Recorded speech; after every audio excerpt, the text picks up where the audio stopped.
2018 RCB बनाम Mumbai Indians. अभी तक का यह सीजन दोनों टीम के लिए बेहद खराब सीजन था। एक तरफ मुंबई इंडियंस अपने पहले जीत की तलाश में थी, वहीं दूसरी तरफ आरसीबी को तलाश थी अपने दूसरे जीत की। एक तरफ रोहित शर्मा, सूर्यकुमार यादव जैसे दिग्गज प्लेयर थे, तो दूसरी तरफ विराट कोहली, क्विंटन डिकॉक और एबी डिविलियर्स जैसे विस्फोटक बल्लेबाज थे। वर्चस्व की यह लड़ाई दोनों ही टीम के लिए बेहद अहम थी। ऐसे में दोनों टीम के फैंस में एक अलग ही फैन वार प्रारंभ हो चुका था। शाम 7 बजे वानखेड़े के इस मैदान में दोनों टीम के कप्तान अब एक दूसरे के आमने सामने थे। टॉस के लिए सिक्का उछाला गया। सिक्का बेंगलुरु के कप्तान किंग विराट के पक्ष में गया। किंग विराट ने बड़ी ही चतुराई के साथ टॉस जीतकर पहले गेंदबाजी करने का फैसला किया। पहले बल्लेबाजी का आमंत्रण पाकर मुंबई के कप्तान ने सूर्या के साथ ईशान किशन को मैदान में उतार दिया। किंग विराट की यह चाल तब काम कर गई। पहले पारी के पहले ही ओवर में पहली 2 बॉलों पर मुंबई के 2 बल्लेबाज बैक टू बैक घुटने टेकने पर मजबूर कर दिया। मुंबई के पहली 2 गेंदों में बैक टू बैक पहले सूर्या फिर ईशान किशन खो चुकी थी। 0 रन पर 2 विकेट। संपूर्ण मुंबई फैंस में हाहाकार मच चुका था। बेंगलुरु का विश्व ध्वज संपूर्ण वानखेड़े के मैदान में लहरा रहा था। ऐसे में एंट्री होती है मुंबई के राजा, मुंबई के 10 सम्राट, 6 हिटिंग किंग रोहित शर्मा की। मुंबई की सल्तनत अब पूरी तरह बिखर चुकी थी। अपनी बिखरी हुई सल्तनत को समेटे अब मुंबई का सुल्तान मुंबई के लिए मैदान में था। हिटमैन ने आते ही लुइस के साथ पहले मुंबई को संभालने का प्रयास किया। हिटमैन के आगमन से संपूर्ण मुंबई फैंस में अशांति थी। उन्हें यकीन था कि अगर मुंबई का यह किंग जब मुंबई के लिए मैदान में है तब यह मैच मुंबई के कब्जे में है। इन दोनों बल्लेबाजों ने मुंबई को संभालने का प्रयास किया। रोहित और लुइस बेंगलुरु के हर गेंदबाज का जवाब अब अपने अंदाज में दे रहे थे।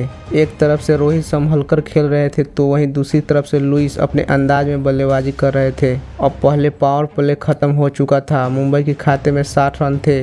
इसके साथ ही लुइस का अर्धशतक भी हो चुका था। दूसरे छोर में खड़े हिटमैन ने एंडरसन की इस ओवर में बैक टू बैक 2 चौके जड़ दिए थे। अब 10 ओवर का खेल खत्म हो चुका था। मुंबई के खाते में 95 रन के करीब थे।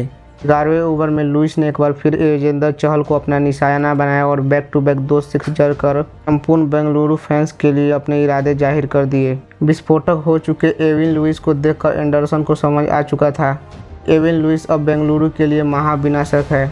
ऐसे में कोरी एंडरसन ने लुइस के मंसूबों को पानी फेरकर बेंगलुरु को एक बार फिर से वापसी का मौका दिया। अब मुंबई की संपूर्ण जिम्मेदारी मुंबई के कप्तान, मुंबई के राजा द हिटमैन के कंधों पे थी। 14 ओवर का खेल खत्म होते ही मुंबई के खाते में अब 128 रन आ चुके थे। ऐसे में संपूर्ण मुंबई फैंस को यह उम्मीद थी कि उनके कप्तान हिटमैन से एक महाविनाशक विस्फोटक पारी खेले।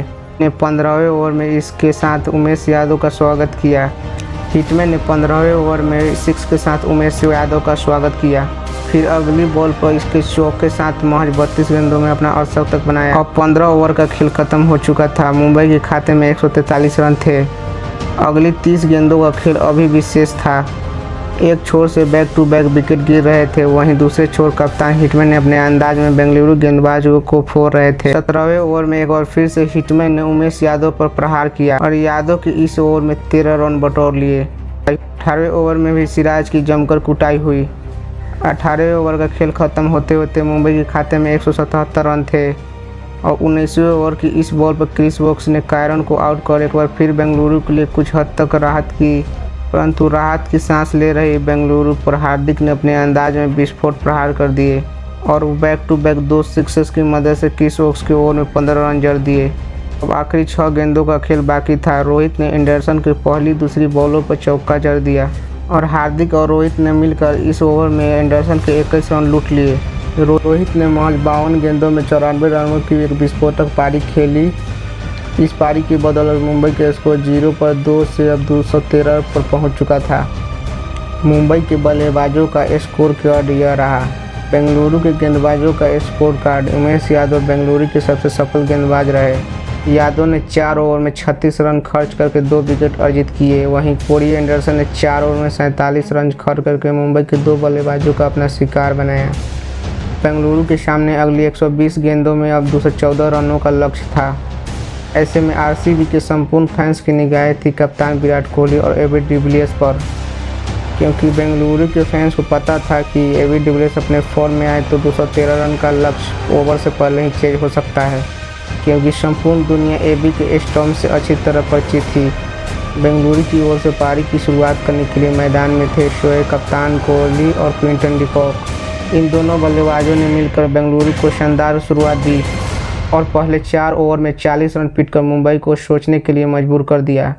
आरसीबी के इन बल्लेबाजों का विस्फोटक रूप देखकर बल्लेबाजी को देखते हुए रोहित शर्मा ने अपने रणनीति में परिवर्तन किया और अब बॉल थमा दी मिचेल मैकक्लेगन को। क्लेगन ने अपने ओवर की 5वीं बॉल पर पहले क्विंटन डिकॉक फिर एबी डिविलियर्स को आउट कर संपूर्ण आरसीबी फैंस की उम्मीदों पर पानी फेर दिया। आरसीबी के 2 विस्फोटक बल्लेबाज अब आरसीबी के लिए मैदान छोड़ चुके थे और पावर प्ले खेल खत्म हो चुका था। आरसीबी के खाते में 55 रन पर 2 विकेट थे। एक छोर से बैक टू बैक विकेट गिर रहे थे तो वहीं दूसरी छोर से बेंगलुरु के कप्तान बेंगलुरु के लिए मैदान में संघर्ष कर रहा था। बेंगलुरु के कप्तान का यह संघर्ष बेंगलुरु के लिए जारी था। दूसरी छोर से मुंबई के गेंदबाज हर एक बॉल पर साथ बेंगलुरु पर भारी पड़ रहे थे। 10वां ओवर फेंकने आए कुणाल पांड्या ने पहले एंडरसन और फिर मनदीप सिंह को एक ही ओवर में आउट कर एक बार फिर से आरसीबी की उम्मीदों पर करारा प्रहार किया। 12वें ओवर में एक बार फिर से कुणाल पांड्या की वापसी होती है और कुणाल पांड्या ने एक बार फिर रॉयल चैलेंजर बेंगलुरु को पूरी तरह बैकफुट पर ढकेल दिया। 87 की स्कोर पर बेंगलुरु की आधी टीम पवेलियन से यह मैच देख रही थी। वहीं दूसरी छोर में खड़ा किंग कोहली बेंगलुरु के बल्लेबाजों से यह सड़ी हुई बल्लेबाजी देख रहा था। विराट के साथ बेंगलुरु का कोई भी बल्लेबाज एक बड़ी साझेदारी को तैयार नहीं था। कोई गलत शॉट खेलकर आउट हो रहा था तो कोई अग्रेसिव अप्रोच के चलते आउट हो रहा था। 14 ओवर का खेल खत्म होते होते आरसीबी अपने 6 बल्लेबाजों को खो चुकी थी और आरसीबी के खाते में महज 104 रन थे। 15वें ओवर में किंग कोहली ने अपना अर्धशतक पूरा कर लिया। बेंगलुरु के लिए यह मैच अब यहां से लगभग खत्म हो चुका था। यह मैच जीतने के लिए बेंगलुरु को पर ओवर 20 रन बनाने थे, परंतु संपूर्ण बेंगलुरु फैंस को उम्मीद थी कि अगर उनका किंग कोहली मैदान पर है तो यह मैच उनके लिए आसान है। अब 15 ओवर का खेल खत्म हो चुका था। रिक्वायर्ड रन रेट 21 का पार पहुंच चुका था। बेंगलुरु के खाते में महज 108 रन थे। क्रिस वोक्स के साथ मिलकर किंग कोहली ने एक छोटी सी साझेदारी निभाई और 18वें ओवर का खेल खत्म हो चुका था। क्रिस वोक्स के साथ मिलकर किंग कोहली ने एक छोटी सी साझेदारी निभाई। अब 18वें ओवर का खेल खत्म हो चुका था। बेंगलुरु अपने 8 बल्लेबाजों को खो चुकी थी। यहाँ से यह जीत आरसीबी के लिए लगभग नामुमकिन हो चुकी थी क्योंकि अब रिक्वायर्ड रन रेट 40 के पार पहुंच चुका था। विराट ने एक तरफ से भरपूर अपने अंदाज में भयानक प्रयास किया, परंतु किंग विराट का प्रयास एक तरफा रहा। आरसीबी 120 गेंदों में महज 167 रन ही बना पाती है, जिसमें किंग कोहली का 65 गेंदों में 92 रन की एक विस्फोटक पारी शामिल थी।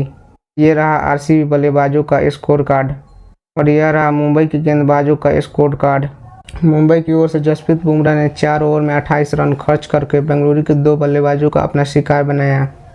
अब यह मैच आरसीबी हार चुकी थी, परंतु किंग विराट और रोहित शर्मा ने मिलकर अपने फैंस का दिल जीत लिया था।